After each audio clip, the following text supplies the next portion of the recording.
Hey guys, in this video I'm going to show you how you can start the headlight or parking light or the other lights on your Hyundai car. I'm using Hyundai i30 for this demonstration, but it's applicable on any other Hyundai car.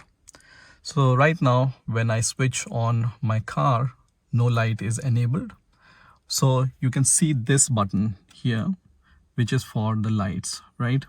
So right now when it's in this position at the very end of this, no light is enabled.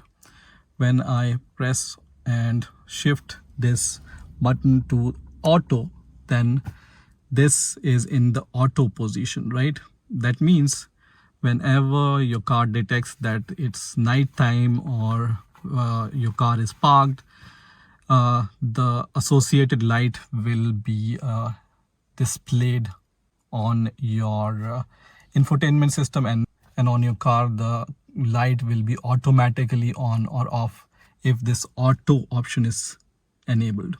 If you want to manually start the light, then there are two options. First one is for the parking light, you can see here. So I'm going to enable the parking light. Just make sure that this arrow is on the parking light, and you can see the parking light is on. This green parking light symbol is for the parking light, right?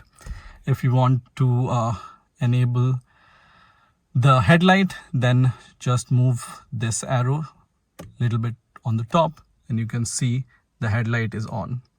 If you want to enable the high beam, then just press this towards the infotainment system. So I'm going to just press this, and then you will see this light turns to blue. That means the high beam is enabled. When you make it back, then low beam will be enabled. That means this green symbol light, headlight symbol, will be shown. So generally I leave it on the auto position here, but if you want to enable the headlight manually, then you can use these buttons here. So this is how you can turn on or off headlights and other lights on your Hyundai device, on your Hyundai car. I hope you enjoyed this video, and I will see you in the next video.